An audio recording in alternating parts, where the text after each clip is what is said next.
பலத்தே எல்லாம் வல்லான் தனையே ஏனோ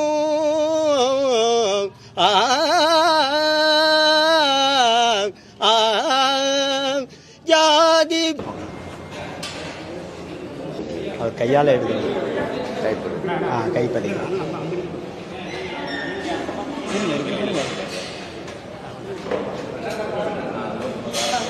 நல்லாதீங்க.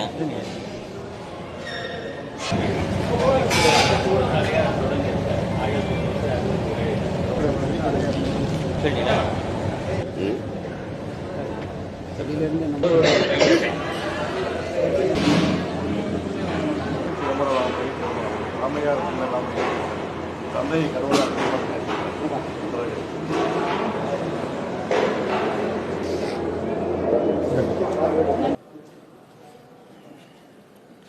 எட்டணுங்கிறது எல்லாருடைய விருப்பம், என்னுடைய விருப்பம்.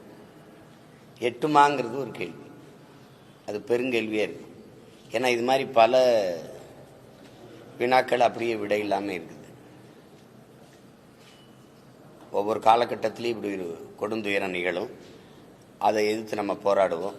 அப்புறம் இன்னொரு பிரச்சனை வரும்போது அதை விட்டுட்டு நம்ம அங்கே நகருவோம், இதை மறைச்சிட்டு போயிடுவாங்க. இப்படிதான் நடக்குது. அது கள்ளச்சாராய சாவாக இருந்தாலும் சரி, தங்கை ஸ்ரீமதியுடைய கொலையாக இருந்தாலும், அவருடைய சாவாக இருக்கட்டும், எல்லாமே அப்படி தானே கடத்தி விடப்படுது. பொள்ளாச்சி பாலியல் கூட்டு பாலியல் வன்கொடுமையில் தங்கச்சிகள் அந்த அந்த துயரம் வரும்போது, ஸ்டெர்லைட்டு எதாக இருந்தாலும் அப்படி சின்ன கொஞ்சம் அந்த நேரம் அப்புறம் கடத்தி வேற ஒரு பிரச்சனைக்கு திருப்பி விட்டுருவாங்க. இப்போ இது மத்தியில இருந்து விசாரணை குழு வருதுன்னாங்க. அது என்ன விசாரிச்சிருக்க, என்ன நகரும் இதுவரைக்கும் ஒரு தகவலும் இல்லை.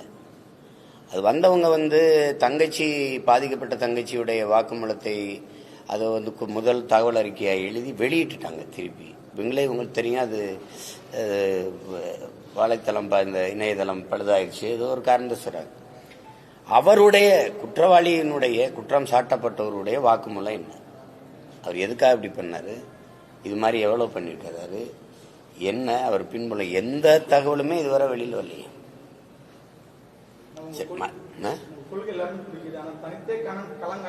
அது இப்ப இருங்க, இப்ப இது முக்கியமா பேசிட்டு இருக்கிறல்ல. அப்ப அது மாதிரி அவங்க வந்தவங்களாவது விசாரிச்சோம், அந்த குற்றவாளி இது சொல்றாரு, இதுக்கு முன்னாடி வேலை பேரை செஞ்சிருக்காரு, அவரை கேட்டா தானே அந்த சார் யாருன்னு தெரியும். அப்புறம் இன்னும் நீங்க அவர் விசாரிக்கவே இல்லையா, அதானே.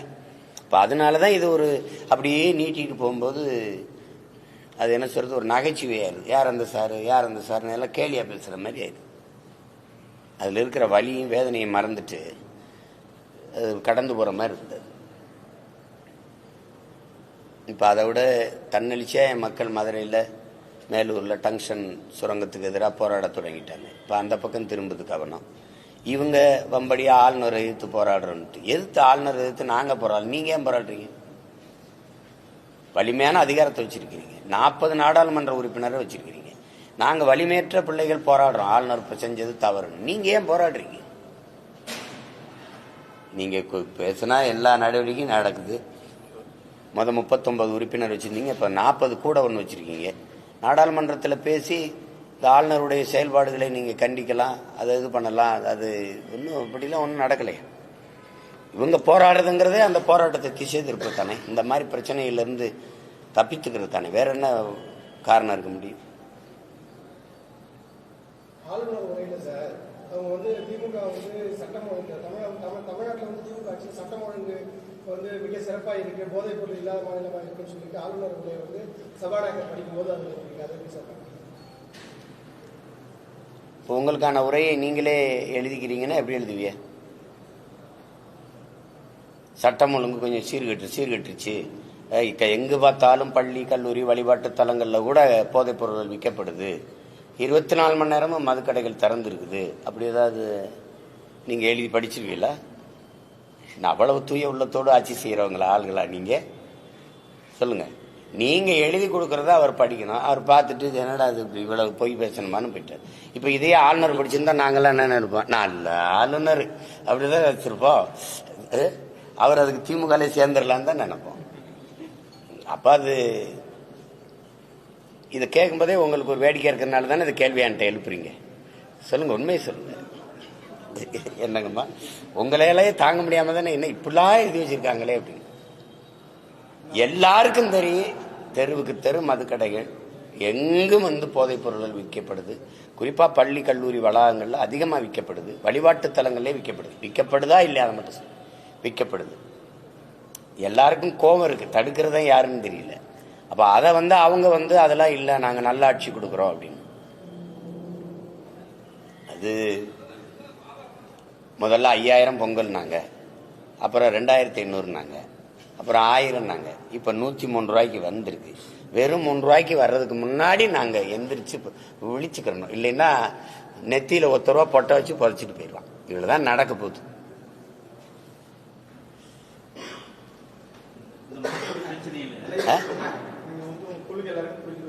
ஒரு நிமிஷம், அது கடைசியா கேளுங்க ஐயா, கடைசியா கேளுங்க. நீங்க சொல்லுங்க கடைசியா.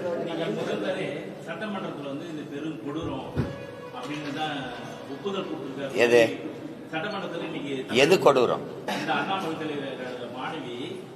இந்த ஒரு வார்த்தையை சொல்றதுக்கு இந்த வார்த்தையை சொல்றதுக்கு எதுக்கு இவ்வளவு தாமதம்? அது பெருங்கொடூரம்.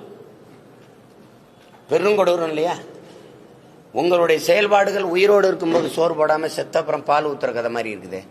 இது எப்படி? இது அந்த பாதிக்கப்பட்ட போது நீங்களோ துணை முதல்வரோ உட்கார்ந்து அது பெரிய வருந்தத்தக்கது, பெரிய கொடூர செயல் நடந்துருச்சு, இனிபோல் இது போல் நடக்காது, மாணவ பிள்ளைகள் அச்சமின்றி நீங்க கல்லூரிக்கு செல்லுங்கள், படிக்க செல்லுங்கள், பெற்றோர்கள் நீங்க அச்சமின்றி இருங்கள், உரிய பாதுகாப்பை அரசு கொடுக்கும், எடுக்கும், குற்றவாளிக்கு உரிய தண்டனையை பெற்றுக் கொடுக்கும், இது போன்ற குற்றங்கள் நிகழாமல் இது கண்காணிச்சு தடுக்கும். அப்படிலாம் ஒரு வார்த்தை வந்திருந்தா அவ்வளவு ஆறுதலா இருக்கும். அதை விட்டு இவ்வளவு காலம் கழிச்சு இவ்வளவு எதிர்ப்பு, இவ்வளவு போராட்டம், கொடுமையான நிகழ்வுன்னு தெரியுதுல. அப்ப போராட வரும்போது எங்க குறவழியை நெரிச்சிங்க, என்னை விடுங்க. அம்மா சௌமியா அன்புமணி என்ன பண்ணாங்க? அவங்கள கையை பிடிச்சி இழுத்துட்டு போறீங்க வாங்கன்னா வண்டியில ஏற மாட்டாங்களா? அவ்வளவு அநாகரியமான தற்குறிகளா நாங்க? அதே மாதிரி தானே அவங்க குஷ்பு அவங்க தலைமையில போரானவங்களை ஆட்டு தொட்டில போய் அடைக்கிறீங்க. என்னையாவது ஒரு மண்டபத்தில் அடைச்சிங்க. எதுக்கு போராடுறீங்க, ஏன் போராடுறீங்கன்னு சொல்லணும்ல. அனுமதி மறுக்கப்பட்டிருக்கு, ஏன் மறுக்கிறீங்கன்னு கேள்வி இருக்குல்ல. எதுக்கு மறுக்கிறீங்க? நீங்க ஆளுநரை ஏத்து போராடுறதுக்கெல்லாம் யாருக்கிட்ட அனுமதி வாங்க? நீங்க பாட்டுக்கு எந்த இடத்துல வேணாலும் நின்று போராடுறீங்க. ஆளுநர் செய்த செயலே எதிர்த்து போராடுற அளவிற்கு குற்றம் என்றால், இந்த பாதிக்கப்பட்ட தங்கச்சிக்கு நீதி கேட்டு போராடுறதுல எந்த வழியில குற்றம் கண்டுபிடிச்சீங்க? என்ன அந்த விரைந்து உரிய நடவடிக்கை எடுங்கன்னு ஒரு கோரிக்கை வைக்க போறோம். திசை திருப்பாமல் நேர்வழியில சரியான விசாரணை நடத்துங்கன்னு கேட்க போறோம். அவ்வளவுதான் சொல்ல போறோம். அந்த குற்றவாளியின் வாக்குமூலம் என்னன்னு சொல்லுங்க எங்களுக்கு. இதுதானா? இதுக்கு முன்னாடியா? அந்த தங்கச்சி சொன்னதுல பார்த்தா இன்னொரு தங்கச்சியும் அதுக்கு முதல் நாள் பாதிக்கப்பட்டிருக்கா. அப்ப இது தொடர் கதையா? இதன் பின்னணியில யாரு?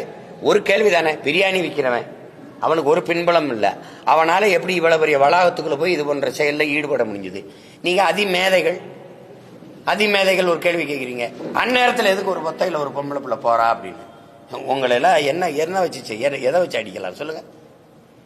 எந்த நேரத்துக்கும் என் தங்கை என் அக்கா தனியாக போனால் பாதுகாப்பா இருக்கணுங்கிறதாண்டா நாடு. அதுக்கு தான் விடுதலை, அதுக்கு தான் சுதந்திரம். அதை பெற்றுக் கொடுக்கறதா, அதுதான் பெண்ணிய உரிமை. அதுக்கு தான் ஆண்மகனின் அழகே பெண்மையை பாதுகாக்கிறதா, பெண்களை பாதுகாக்கிறதா. அதுதான் ஆகச்சிறந்த ஆண்மை. அதை விட்டு நீ ஒத்தையில போனா அப்படின்னா எப்படி ஒத்தையில போனா எதுக்கு எடுத்தாலும் ஒரு ஆளை கூட்டிகிட்டே போவாங்களா? இப்படித்தான் உங்க அக்கா தங்கச்சி உங்க வீட்டுல எல்லாம் போயிட்டு இருக்காங்களா? இது பெரிய பெரிய எழுத்தாளர், பெரிய கவிஞர், நாங்கெல்லாம் முற்போக்கு சிந்தனையாளர்லாம் இந்த கேள்வி எழுப்பிக்கிறா. நீ யார மறைக்க? நீ இந்த ஏதோ ஒரு ஆட்டோசங்கர் கதை தான். நீங்க தோன்னீங்கன்னா அது நீ இந்த காலமா நடந்துகிட்டு இருக்கு. தோன்னீங்கன்னா நியாயமா மனச்சான்றோட விசாரிச்சா பல பேர் பின்னணியில இருப்பாங்க. இல்லைன்னா ஒரு சாதாரண ஒருத்தருக்கு இவ்வளவு துணிவு வராது, இவ்வளவு கண்காணிப்பு. சரி, இது நடந்திருக்கலாம். அப்ப அந்த விடுதி காவலர் அவரையாவது தற்காலிக பணி நீக்கமாக அப்படி செஞ்சு யாராவது ஒரு நடவடிக்கை ஏதாவது இருக்குதா பாருங்க.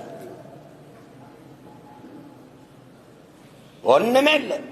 நீங்க தான் தேவையில்லாம போராடிட்டு இருக்கீங்கிற மாதிரி.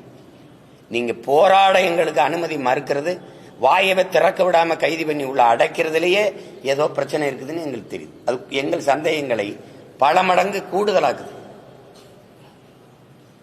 அதானே akuதா இல்லையா? உங்களுக்கு அந்த சந்தேகம்னால திருப்பி இப்ப கேட்குறீங்க. அப்போ எனக்கு நான்லாம் மத்திய குழு வருதுன்னாங்க, கொஞ்சம் நம்பிக்கையா இருந்தேன்.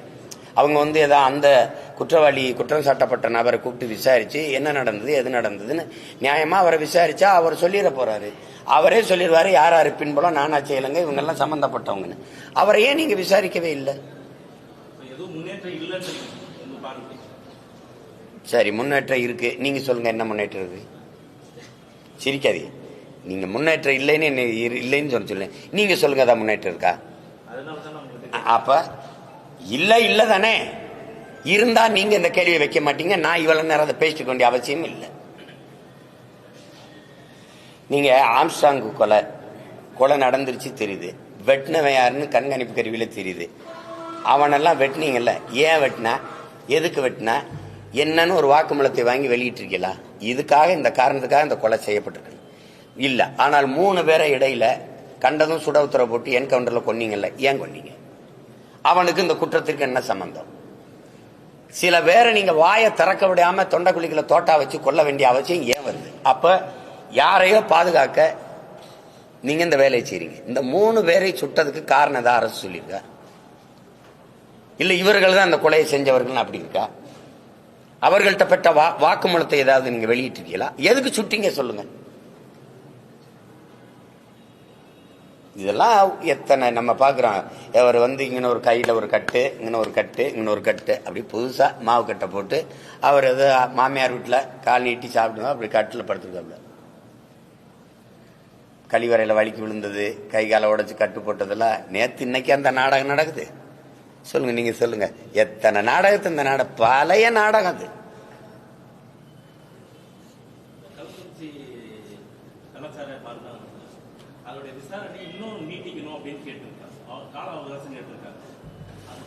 நீதிமன்றம் தானே, நீதிமன்றம் கேட்டதானே சொல்றீங்க. நீதிமன்றம் சந்தேகிக்குது, இவர்கள் வந்து உண்மை குற்றவாளிகளா இருக்க முடியாது, பலியிடப்பட்டிருக்கார்கள்னு அது நம்புது, அது நினைக்குது. அந்த சந்தேகம் நமக்கு இருக்குது. ஏன்னா இதே தான் ஒரு தெருவுக்கு தெரு மதுக்கடைகள் இருக்கு, மதுவை நம்பிதான் அரசே நடந்து கொண்டிருக்குது. அப்படி இருக்கும்போது இங்க வட்டாட்சியர், மாவட்ட ஆட்சியர், காவல்துறை அதிகாரிகள், இந்த கட்டமைப்புலாம் இருக்கு. இதை மீறி ஒரு எளிய குடிமகன் வந்து திருட்டுத்தனமா சாராயம் காய்ச்சி வித்திர முடியும், அதுவும் நீண்ட காலமா வித்திர முடியுங்கிறத உங்களால நம்ப முடியாது, யாராலையும் நம்ப முடியாது. அதுக்கு ஒரு அரசியல் அதிகாரம் இது பின்புலமா இருக்கணும், இல்லைன்னா ஒருத்தர் காய்ச்ச முடியாது. அந்த அதிகார பின்புலம் யாரு அப்படின்னு தான் நீதிமன்றம் கேட்குது. அந்த கேள்வி சரிதானே?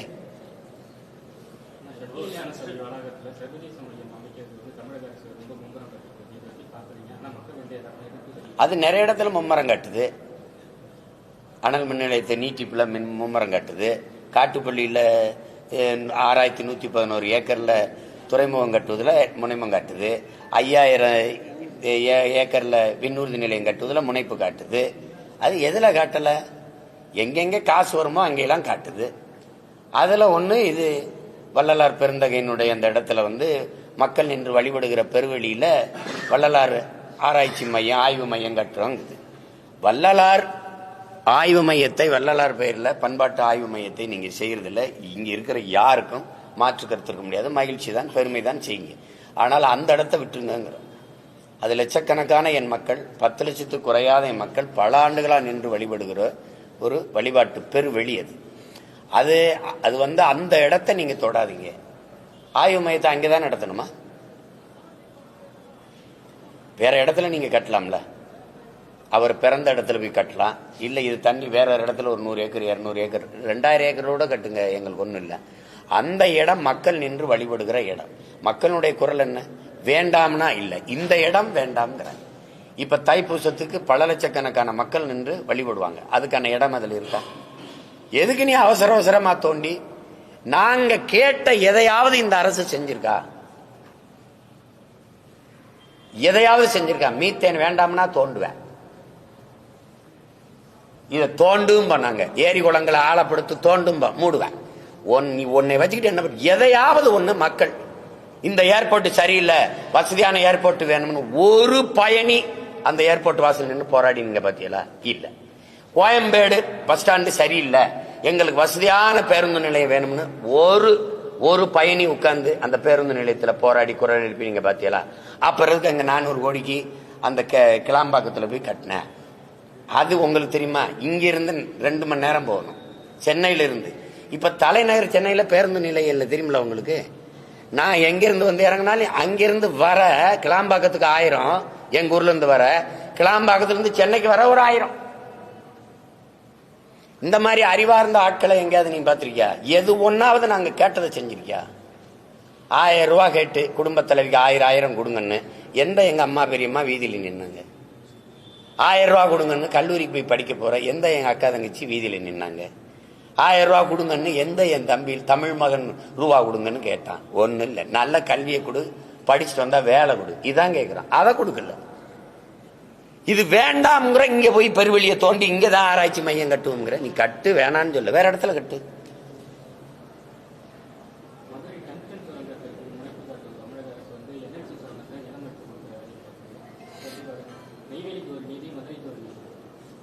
அதெல்லாம் நாங்க சின்ன பிள்ளையா இருக்கும்போது நடந்துருச்சு. எங்க தாத்தா ஜம்பலிங்க முதலாரு 500 ஏக்கர் எடுத்து கொடுத்து அது தனி சொத்தை பொது சொத்தாக்கி அது நாங்களும் வீட்டுக்கு ஒருத்தருக்கு வேலை கிடைக்கும்னு சொன்ன பசப்பு வார்த்தை கேட்டு காதுல ஊத்துன தேனை நம்பிட்டு கொடுத்துட்டோம். 66 ஏக்கரை எடுத்துட்டான்.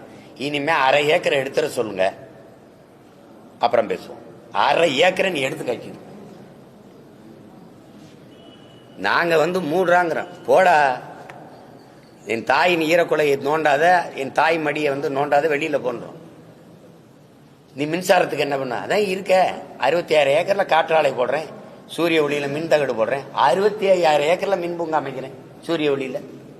எடுத்துட்டு போ, நீ முதல்ல எடுத்துட்டு போ, வெளியே எடுத்துட்டு போ. இது தீர்ந்து விடுகிற வளம். தோண்டிக்கிட்டே போற. இங்க மன்னார்குடி வர போவேன்.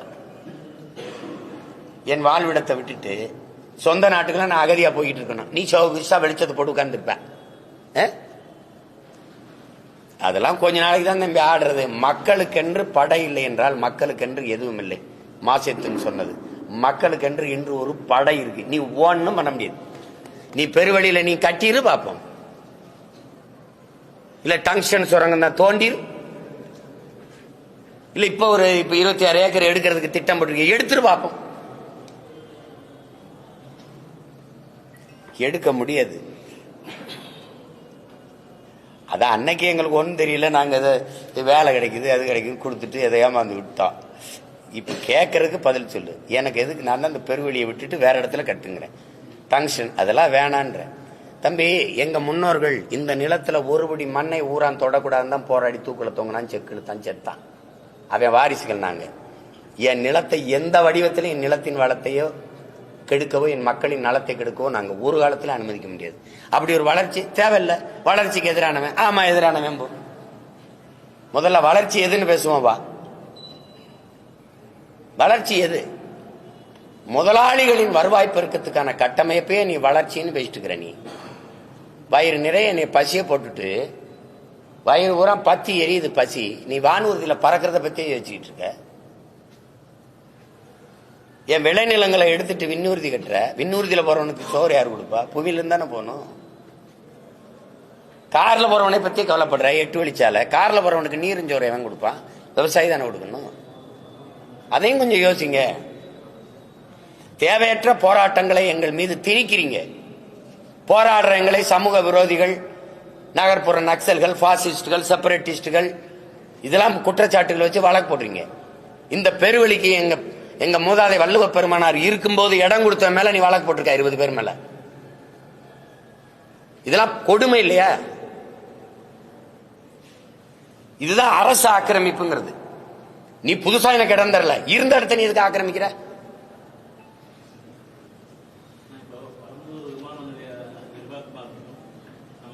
மதுரை சுரங்க விரிவாக்கம் என்ன மீறி எடுத்துட முடியாதுன்னு நீங்க சவாலா இருக்கிறீங்க. அதே விதத்துல அதிமுக திமுக மேலையும் திமுக மத்திய அரசு மேலேயும் ஒரு குற்றச்சாட்டு வைக்கிறாங்க. இதோடைய உண்மைத்தன்மை தானே என்னன்னு? இது 60 ஆண்டுகளாக நடக்கிற கேடுகட்ட கேவலமான நாடகம்.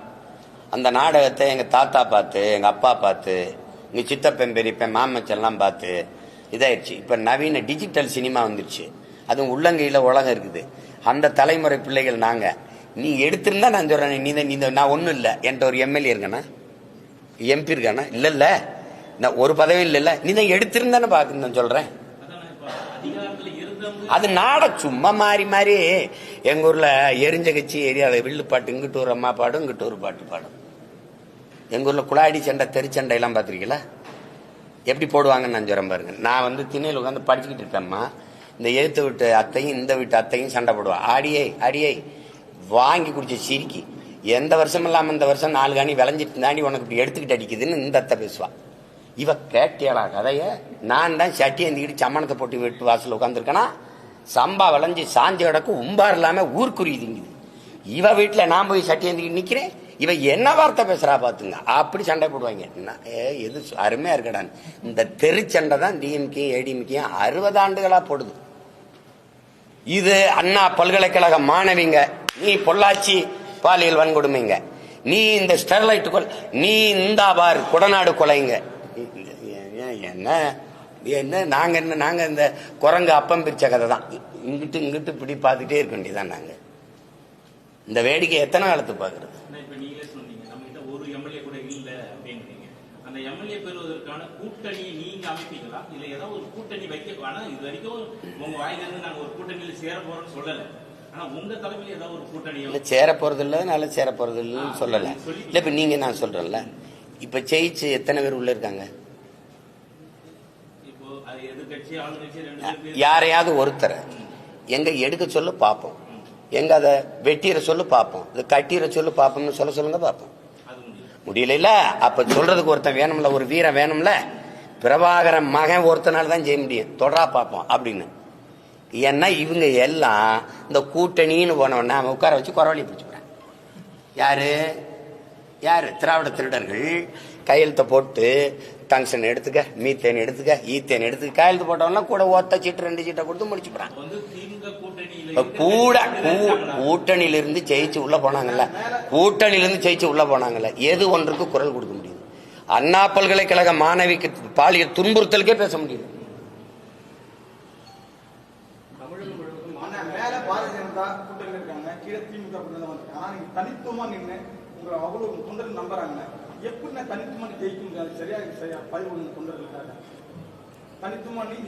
உங்களை எல்லாம் நான் ஒண்ணு கேட்கிறேன், ஏன் இவ்வளவு அவநம்பிக்கை கொண்டு அலையிறிய என் இன மக்கள்?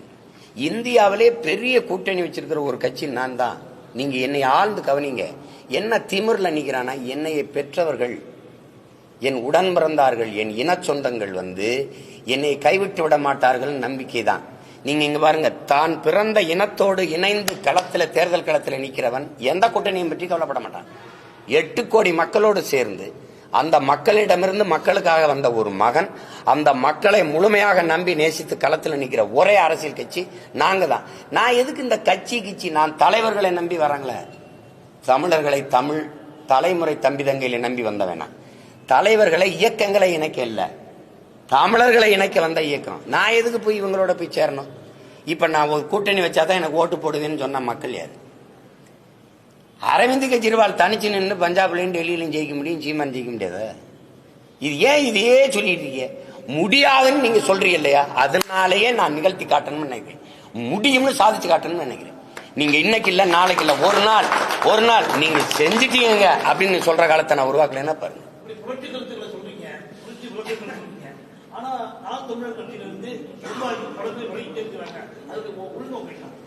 நிர்வாகிகளா இருந்தா விலை இருக்க மாட்டாங்கல்ல. அத மாவட்ட பொறுப்புல இருந்து மாவட்ட பொறுப்புக்கு பொறுப்பா இல்லாதனால நம்ம அனுப்பிக்க வேண்டியது அவசியம் இருக்கு. உங்களுக்கு புரியுதுன்னு நினைக்கிறேன். முக்கிய நிர்வாகிகள் இல்ல, முட்டுக்கட்டை நிர்வாகிகளா இருக்கும்போது வேகமா வரும்போது, வெள்ளம் பாஞ்சு வரும்போது கற்கள் என்ன பாறையா இருந்தாலும் உருட்டிட்டு தான் ஓடும். அதை பத்தி பேசிட்டு வேண்டியதில்லை. நீங்க முக்கிய நிர்வாகிகள் போறதை பத்தி நீங்க கவலைப்படாதீங்க, கவலைப்பட வேண்டியது நாங்க ரொம்ப மகிழ்ச்சியா இருக்கிறோம். அதனால அது அவசியமில்லாத ஒன்று, அது ஒண்ணும் இல்லை. இந்த கட்சியிலிருந்து இவங்க எல்லாம் விலகி போறதுனால ஏதாவது நாட்டுக்கு மக்களுக்கும் பிரச்சனை இருக்கா? என்னங்க அவங்கெல்லாம் போறாங்க, விலைவாசி ஏறிக்கிட்டு இருக்கு, அப்படி எதுவும் குற்றச்சாட்டு இருக்கா? அதனாலதான் மின் கட்டணம் ஏறுது, சொத்து வரி ஏறுதுன்னு எதுவும் இருக்கா? ஒன்றும் இல்லை. தமிழகம் முழுவதும் மாநகராட்சி நகராட்சியோட கிராமங்களை இயக்கத்தை எதிர்ப்பு தெரிவித்து பல்வேறு இடங்களில் மக்கள் வந்து சாலை கொடுத்துருக்காங்க. ஆனால் தமிழக அரசு புதிய ஊராட்சிகளை உருவாக்குறதுக்கு இல்லை, அது எனக்கிட்டே அந்த கோரிக்கையை மக்கள் வச்சாங்க, நீங்க பேசுங்க அப்படின்னு. அது சிற்றூர்களில் இருக்கிற வேலை வாய்ப்பு, சிற்றூர்களில் வாழுகிற மக்களுக்கு, கிராமப்புறங்களில் வாழுகிற மக்களுக்குன்னு சில உரிமைகள் இருக்கு. அது இந்த நகராட்சியில் இணைக்கும் போது அது பறிபோகுது. அதனால என் மக்கள் எங்களை அங்கேயே அதே ஊராட்சியிலே வாழ விடுங்கன்னு சொல்றாங்க. அதுல என்ன அரசுக்கு இடையூறு இருக்குது? என்ன இடையூறு இருக்குது? எல்லாத்தையும் கிராமங்களெல்லாம் காலி பண்ணி நீங்க நகரமயமாக்கிக்கிட்டே போனீங்கன்னா, நகரத்தை விரிவாக்கிட்டு போனீங்கன்னா, நகரத்தில் வாழ்றவனுக்கு அத்தியாவசிய உணவு தேவை இருக்குல்ல. அரிசி, பருப்பு, பால், முட்டை, காய்கறி, வெண்டைக்காய், சொரக்காய், பூசணிக்காய் எல்லாம் எங்கிருந்து வரணும்? கிராமங்கள்ல இருந்து வரணும். கிராமங்கள் காலி ஆயிடுச்சுன்னா உனக்கு எங்கிருந்து வரும்? நீங்க வளர்ச்சி என்பதே நகர்ப்புற வளர்ச்சியை மட்டும்தான் கவனம் பண்றீங்க. சிற்றூர்களின் வளர்ச்சியை பத்தி உங்களுக்கு சிந்தனையே இல்லாது. உங்களுக்கு ஸ்மார்ட் சிட்டி இருக்கு, ஸ்மார்ட் வில்லேஜ் ஏதாவது இருக்கா? நல்ல சாலை, தெருவிளக்கு, ஏதாவது குடிநீர் வசதி, அப்படி ஏதாவது கொடுத்துருக்கீங்களா? விளையாட்டு திடல், கழிப்பிடம், படிப்பிடம், ஏதாவது ஒன்றும் இல்லை. அப்போ அதனாலதான் என் மக்கள் ஊராட்சியிலே எங்களை அங்கேயே வாழ விடுங்கிறாங்க. குறிப்பா அவங்க சொல்றது 100 நாள் வேலை திட்டம், அதெல்லாம் பறிபோகுதுங்கிறாங்க. மக்களுக்காக பேசுறீங்க. அண்மையில் மழை வெள்ளத்தால நீங்க வந்து நிறைய பேர் பாதிக்கப்படுறாங்க. பண்ணையார தென்பெண்ணால குறைஞ்சிட்டு அதில் உங்க பங்கு இந்த மாதிரி தெரியல. நான் தான் வரலையே ஒழிய என் கட்சி எந்த இடத்துல பங்கேற்கலன்னு சொல்லுங்க. நீங்க பாவப்பட்ட என்னையவே கேள்வி வைக்கிறீங்க, நீங்க வரலன்னு. ஆட்சி அதிகாரத்தில் இருந்த யாருமே வரலையே, அதையும் கேட்க மாட்டேங்கிறீங்க. நான் ஓடி போய் பல கோடி ரூபாய்க்கு கொஞ்சம் கொஞ்சமா காசு சேர்த்து ஒவ்வொரு வெள்ளத்திலையும் உதவுனேன். பல முறை கடலூர் எல்லா வெள்ளத்துக்கும் வந்து உதவுனேன். இந்த வாட்டி என் ஆற்றலே மீறி போயிருச்சு. வெள்ள சேதம் வந்ததுங்கிறதே வெளியில சொல்ல விடாம மறைச்ச அரசை பத்தி நீங்க கேள்வி கேட்க மாட்டேங்கிறீங்க. நான் வரலையே ஒழிய களத்துல இங்க நின்ன எல்லா என் பிள்ளைகளும் நின்று வேலை செஞ்சாங்க. நீங்க என்ன நினைக்கிறீங்க? நான் வந்தாதான் வந்ததுன்னு நினைக்கிறீங்க, அது செய்தியாக்குறீங்க. ஆனா நாங்க போய் மக்களோட மக்களா நின்று எங்களால எல்லா என்னென்ன உதவி செய்ய முடியுமோ அவ்வளவு செஞ்சோம். அது இப்போ இல்லை, எப்பவும் செய்வோம். அது என்ன, எங்களுக்கு அதுல அரசியல் இல்லை, அதுல தேவையும் இல்லை. அந்த மக்களிலிருந்து வந்த பிள்ளைகள்னால மக்களுக்காக நிக்க வேண்டியது எங்க பிறவி கடமையினால நிற்போம். ஒரு பேட்டியில திருமாவளவன் வந்து என்ன சொல்றாருன்னா, தமிழ் தேசியத்தை பாதுகாப்பு திராவிடம் தான். அது இல்லை. எங்க அண்ணனுடைய கருத்தை நான் மதிக்கிறேன், ஆனா நான் ஏற்கல. அது தவறு. தமிழ் தேசியத்தின் ஒரு எச்சீர்கள், சாதாரண எச்சீர்கள், அதான் திராவிடம். நான் 50,000 ஆண்டுகளுக்கு மூத்தவன். சரி, இந்திய நிலப்பரப்பு முழுவதும் பரவி வாழ்ந்தவர்கள் தமிழை தாழ மொழியாக கொண்ட நாகர்கள் தான் அண்ணல் அம்பேத்கர் சொல்றதை நீங்க ஏற்கிறீங்களா, எதிர்க்கிறீங்களா? இந்த நாட்டை என் நாடு என்று சொந்தம் கொண்டாடிக்கொள்ள ஒரே ஒரு இனத்திற்கு தான் உரிமை இருந்தது, தமிழர்களுக்கு தான் சொன்னதை ஏற்கிறீங்களா, எதிர்க்கிறீங்களா? அவர் ஏன் திராவிடர்கள்னு சொல்லல? திராவிட மொழிகள்னு நீங்க திராவிடர்னு சொல்றது கன்னடர், தெலுங்கர், மலையாளி, துளுவர், இதெல்லாம் திராவிட மொழி குடும்பம், திராவிடருங்கிறீங்க. தமிழ் சமஸ்கிருதத்தோடு சமஸ்கிருதத்தை மென்னு முழுங்கி துப்பிய மொழிகள் தான் இந்த மொழிகள் எல்லாம். அதை நீங்க மறுக்கிறீங்களா, ஏற்கிறீங்களா? உலகத்தின் முதல் மொழி தமிழ், முதல் மாந்தன் தமிழன். முதல் மொழி தமிழ், மூத்த மொழி தமிழ்னா மூத்த மனிதன், மூத்த மாந்தன் தமிழன் தானே. அதை நீங்க சொல்ல, நான் சொல்ல. நாட்டின் முதன்மை அமைச்சர் மோடியே ஊரா சொல்லிட்டு வர்றாரு. அதை ஏற்கிறீங்களா, எதுக்கிறீங்களா? அப்ப எங்க இடையில எங்க வருது திராவிடம்? முதல்ல திராவிடம்ங்கிறது தமிழ் சொல்லா, தமிழ் சொல்லே இல்லாத திராவிடம் எப்படி தமிழ்காரனா இருக்கும்? சரி, இப்ப எங்க இருக்கு தமிழ்? தமிழை இந்த திராவிட கட்சி ஆட்சிகள் பாதுகாத்திருக்கா, அழிச்சிருக்கா? இதை வந்து எங்க அண்ணன், நாங்க எங்க அண்ணன் கூட இருக்கும்போது இந்த கருத்தை பேசினாரா? இன்னைக்கு அவர் பேச வேண்டிய சூழல் வருது, பேசுறாரு. அதனால நாங்க அதை பேசாம கடந்து போறோம். உங்களுக்கு விளங்குதுன்னு நினைக்கிறேன். அன்னைக்கு அவர் இதை பேசலையே. திராவிடம்ங்கிறது எங்க இருக்கு? சும்மா அது ஒரு கற்பிதம். திராவிட தேசம்ங்கிறது எங்க இருக்கு? இல்லாத திராவிடம் வந்து இருக்கிற தமிழ் தேசியத்தை வீழ்த்தி ஆண்டு கொண்டிருக்குதுன்னு பேசுனது இருக்கு. அதனால அதை போய் பேசிட்டு வேண்டியது இல்லை. அது எங்க அண்ணனுடைய கருத்து. அவர் கருத்தை நாங்க எப்பவும் மதிக்கிறோம். அதை ஏற்கிறதா எதிர்க்கிறதாங்கிறத அதை அப்புறம் தான் முடிவெடுக்கணும். அந்த கருத்தை நான் மதிக்கிறேன், ஆனா நான் ஏற்கல. ஈரோடு கிழக்கு சட்டமன்ற தொகுதியில வேட்பாளர் நிறுத்த போறீங்களா? போட்டிட்டா நான் வேட்பாளர் நிறுத்தானுங்கய்யா, இன்னும் போட்டிடுறேன். அப்போ இது என்ன கேள்வி? நான் என்ன சொல்லி ஐயா, நான் போட்டிடுறேன். இதுவரை எந்த தேர்தலையும் நான் தவிர்க்கல, இடைத்தேர்தலையோ அல்லது எந்த தேர்தலையும் தவிர்க்கல. நாங்க போட்டிடுறோம். சின்ன எனக்கு இப்ப கேட்டுக்கிட்டு இருக்கேன், கொடுப்பாங்க, கொடுத்தானே தீரணும். எப்படி தேர்தலுக்கு எனக்கு ஒரு சின்னம் தரணும், அதை நான் கேட்கிற சின்னத்தை கொடுங்கன்னு கேட்டிருக்கேன். திமுக கூட்டணியில் இருக்கிற கம்யூனிஸ்டுகளை பற்றி எம்பி ராசா வந்து ஒரு விமர்சனம் வச்சிருக்காரு. கம்யூனிஸ்டுகள்லாம் சோரம் போயிட்டாங்க, அவங்க அது சொல்ல அது வந்து சோரம் போக வச்சது யார்? அதுல கருத்து வந்து சோரம் போயிட்டாங்க. எங்க அண்ணன் சொல்றது சரி, சோரம் போயிட்டாங்கன்னு அது ரொம்ப இதா இருக்கு. அவங்க இதாகி தடுமாறிட்டாங்க. நல்ல தத்துவம் தான் அது இதாயிருச்சு. அதுவாது தத்துவம் நல்லா இருக்கு. திராவிடம்ங்கிறது என்ன தத்துவம்? திராவிடம்ங்கிறது என்ன தத்துவம் சொல்லு. திராவிடம்னு ஒரு தத்துவம் இருக்கா? கம்யூனிசமாவது ஒரு கோட்பாடு இருக்கு. அது உலகம் பூரா ஏற்றுக்கொள்ளப்பட்ட ஒரு கோட்பாடு. ஒரு பாட்டாளி வர்க்க சுதந்திரம், விடுதலை, உரிமைனாது இதில் ஏதாவது இருக்கா சொல்லுங்க, ஏதாவது இருக்கா? அது பாட்டாளி வர்க்க சுரண்டலுக்கு எதிரானது. இது பாட்டாளி வர்க்கத்தை சுரண்டுவது எது?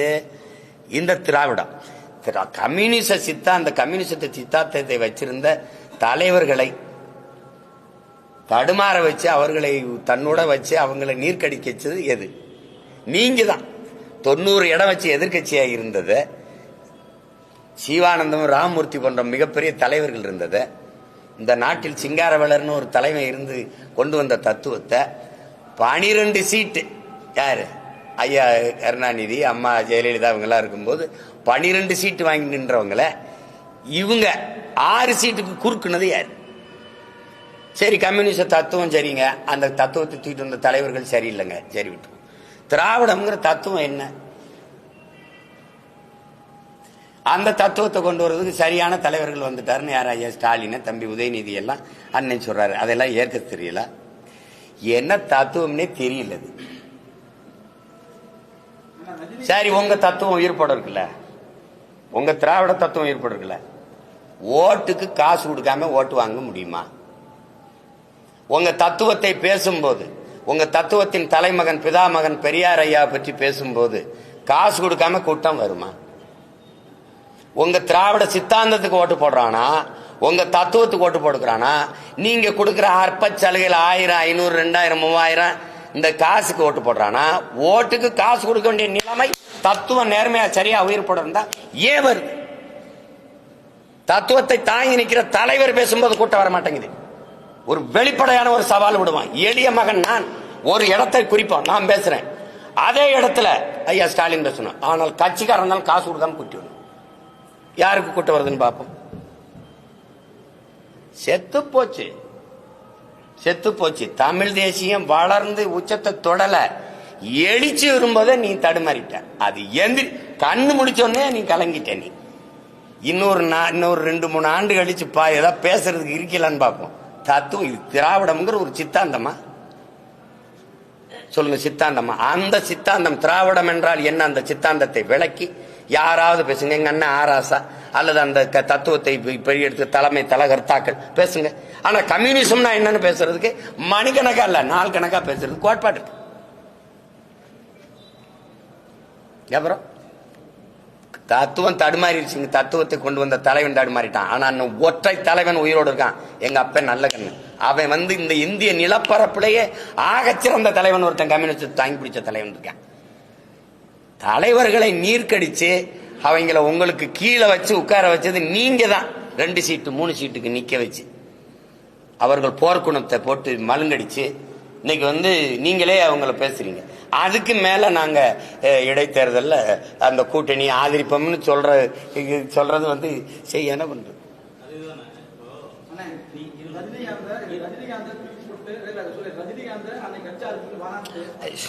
தமிழ்நாட்டிலேயே உண்மையா விஜய் நேசிச்ச ஒரு ஆள் நீங்க மட்டும் தானே.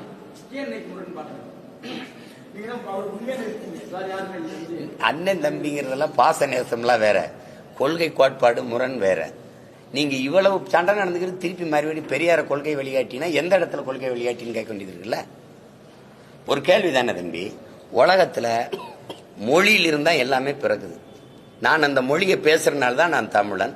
அந்த மொழியை நீண்ட காலமா பேசுறேன். நான் என் இனம் ஒரு கூட்டம் நிலைத்து வாழ்ற கூட்டம் இருக்குன்னா அது ஒரு இனம்னு வரையறுக்கப்படுது. அந்த இனம் ஒரு நிலைத்து ஒரு இடத்துல வாழுதுன்னா அது தேசிய நிலப்பரப்புன்னு வரையறுக்கப்படுது. அப்போ மொழிதான் எனக்கான கலை, இலக்கியம், பண்பாடு, வாழ்வியல், மரபு, கலாச்சாரம், வழிபாடு, வரலாறு, அறிவியல் எல்லாத்தையும் கொடுக்குது. அந்த மொழியே சாணி ஏன் கூப்ப காட்டு மிராண்டி மொழி. உங்க தமிழ் தாய்க்கு என்ன கொம்பா இருக்கு? உங்க தமிழ் தாய் 3000 ஆண்டுகளா உங்களை என்ன படிக்க வச்சாலான்னு கேட்டா, அப்ப திருக்குறள், இந்த இந்த சிலப்பதிகாரம், மணிமேகலை, ஐங்குறுநூறு, 1810, பரிபாடல், இந்த சங்க இலக்கியங்கள்லாம் எழுதி கொடுத்தவனெல்லாம் எங்க தமிழ் தாய் படிக்க வைக்கலையே. தமிழை சனியன்னு சொன்ன பெரியார் எந்த மொழியில் எழுதினாரு? சனியன்ல தானே எழுதினீங்க. நீங்க என் மொழியவே இழிவாய அது ஒண்ணுமில்லைங்கிற போது அப்புறம் என்ன சமூக மாற்றம், அப்புறம் என்ன சீர்திருத்தம், அப்புறம் என்ன அரசியல் இருக்கு? அடிப்படையே தப்பா இருக்கு. இருக்கா இல்லையா அதை மட்டும் பேசு. என்னுடைய ஆகச் சிறந்த உலக நெறி ஒன்று இருக்கு, வாழ்வியல் நெறி, திருக்குறளை. அதை மலம்ட்டீங்க. கம்பே ஒரு எதிரி, இளங்கோவடிகள் ஒரு எதிரி, இந்த திருவள்ளுவன் ஒரு எதிரி. என்னுடைய எல்லாத்தையுமே குப்பைன்ட்டு அப்புறம் என்ன நீ சமூக சீர்திருத்தம், மாறுதல், எனக்கு நல்லது சொல்றது? அப்புறம் திருப்பி அவரை கொண்டாந்து கொள்கை வழிகாட்டினா எந்த இடத்துல கொள்கை வழிகாட்டி? பெண்ணிய உரிமையா? உனக்கு உடல் இச்சை வந்தா பெற்ற தாயோ, மகளோ, அக்காவோ, தங்கச்சியோ அவர்களோட உறவை வச்சுக்கிட்டு சந்தோஷமா இருன்னு சொன்னது பெண்ணிய உரிமையா? நான் கேட்கறதுக்கு பதில் சொல்லணும். பெண்ணிய உரிமையா? சரி, மதுவுக்கு எதிராவா? 1000 தென்னை மரத்தை தன் தோட்டத்தில் இருந்ததை வெட்டினாருன்னு அவர் பகுத்தறிவாதி தானே சொல்றீங்க. நான் ஒரு விவசாயி, ஏன் தோப்புல கல் இறக்க அனுமதி இல்லை, இவ்வளவுதானே? அம்மா நீங்க சொல்லுங்க, இவ்வளவுதானே? எவனாவது மரத்தை வெட்டுவானா? கல் இறக்க ஏன் தோட்டத்தில் அனுமதி இல்லை, அதுதான் அறிவுள்ளவன் செயல். மரத்தை வெட்டினா வெட்டி சாச்சா இது பகுத்தறிவா? சரி, அதை விட்டுருங்க. அது மதுக்கு எதிராக போராடினாரு. உலகத்துல எந்த நாட்டில் மது இல்ல? எல்லாரும் மது குடிக்கிறான். மது குடிக்க வேணாம்ங்கிறது கட்டிய மனைவியோட படுக்க வேணாம்ங்கிறதுக்கு சமம்னு சொல்லியிருக்காரா இல்லையா? இப்ப இந்த இடத்துல ஏற்கிறீங்களா? நான் கேட்கறதுக்கு ஒன்னொன்னா பதில் சொல்லிட்டு வரணும். சமூக நீதிக்கும் பெரியாருக்கும் சம்பந்தம் இருக்கா? சமூக நீதி இடஒதுக்கீடு எங்க ஐயா ஆனமுத்துக்கும் சம்பந்தம் இருக்கா? யாராவது சொல்லுங்க. நீங்க சொல்லுங்கம்மா. போராடி பெற்றுக் கொடுத்தவன் ஆனமுத்தா பெரியாரா? எதையாவது பேசி இது பொதுக்கூட்ட மேடையாக்கி வெறியேற்றி விட்டாதீங்க. போங்க, அப்புறம் பேசுவோம். வேற ஏதாவது கேள்வி இருக்கா ஐயா? அதை விடுங்க, சொல்றேன். 2 நாள்ல சொல்றேன்.